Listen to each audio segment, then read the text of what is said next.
Hey everybody, Dave here for Dave is Just Dave.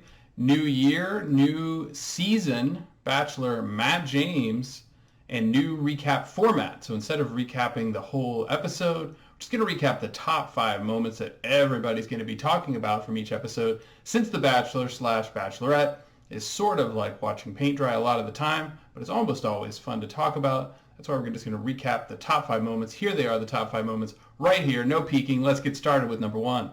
We've got the woman, yes, the grown-ass woman, as we like to say on the Bachelor slash Bachelorette franchise, the grown-ass woman who shows up with a vibrator, and the vibrator is blurred out. Matt James seems to think the whole thing is funny. Some of the girls think it's funny. Some of them clearly are not amused. The girl does touch at least one of the other contestants with the vibrator, which seems maybe not the best choice. Ultimately, the woman does get rewarded with a rose for her carrying around a vibrator. My comment on this would be basically, hey, we celebrate people's sexuality. We celebrate people being open and honest about their sexuality and the fact that they have safely explored self-pleasure or some type of mutual pleasure with a vibrator and they want to carry that around. Hey, there's nothing wrong with it, right? That's the way that we're kind of living in these modern times, so I say there's nothing wrong with it. Go on and bring your vibrator. Hey, everybody bring your vibrator for next season. You've got the woman, the grown-ass woman, who shows up in lingerie, like full-on bra and panties, does have like kind of a robe over it, and a clothing rack, and we're kind of going, hey, what's going on here?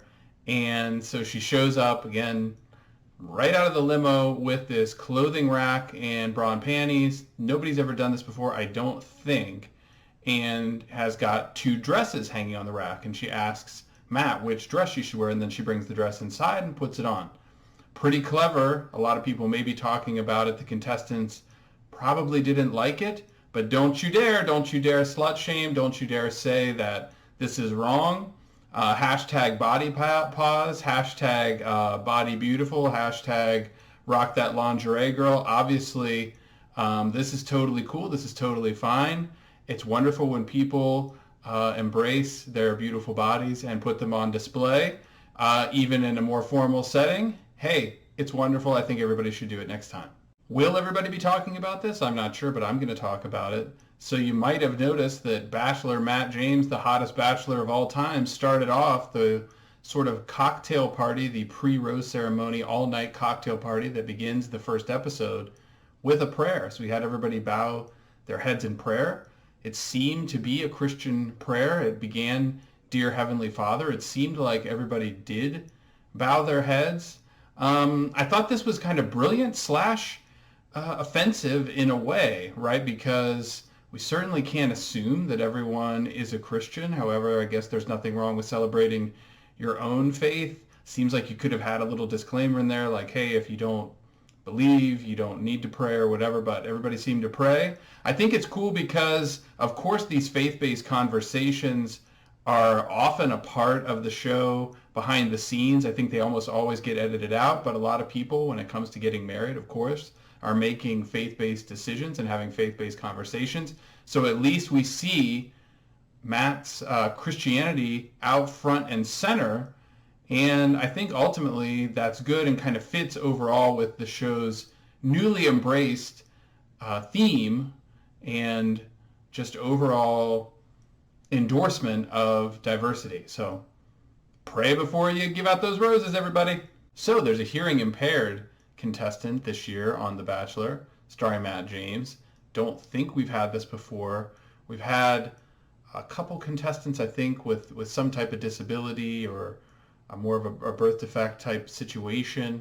I think everybody's been fully able, but nobody who was deaf. This particular person does use the word deaf and not hearing impaired, so I'll use the word deaf from here out. Certainly a super lovable person. In fact, this person gets the first impression rose from Bachelor Matt James, and this is a pretty touching moment, even I would say kind of moving, genuinely. I would also add that one of the cruelest things that you could absolutely do is insincerely give a first impression rose to somebody who has a disability, but do it as sort of a pity type thing. Luckily, that's not happening here, and it is a touching and heartwarming moment of the season.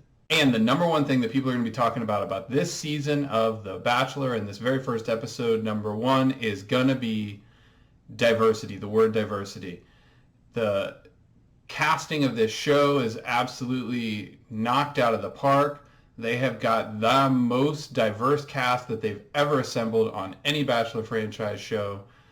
Literally, where in the past almost all the contestants truly looked alike, now almost none of them look alike. Everybody looks different, and everybody is beautiful. Could be the most beautiful cast that they've ever assembled. So it's important, I think, to recognize here that this kind of represents the lagging end of this trend. So, Bachelor has been on for so long, like 25 seasons of The Bachelor, something like 20 seasons of The Bachelorette. It took them this long to do this.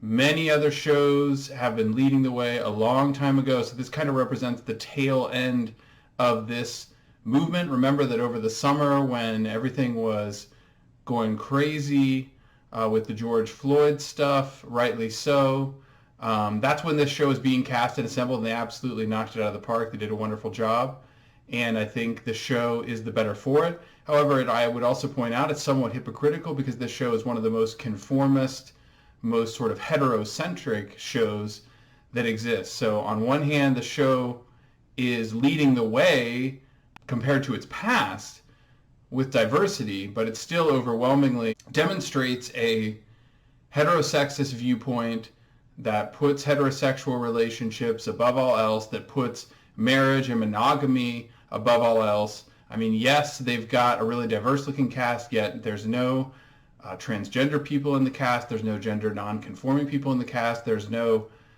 men in the cast. They've never had a bisexual lead that's choosing between people of different genders or people of ambiguous gender. So, I mean, there's certainly a million more miles to go. Of course, this is by far the best they've ever done, and we have to applaud it. Most of all, probably Matt James, who is a mixed-race person whose mother is white, whose father is black, and even has a conversation with Chris Harrison and says he's worried about satisfying people who want him to make a certain pick.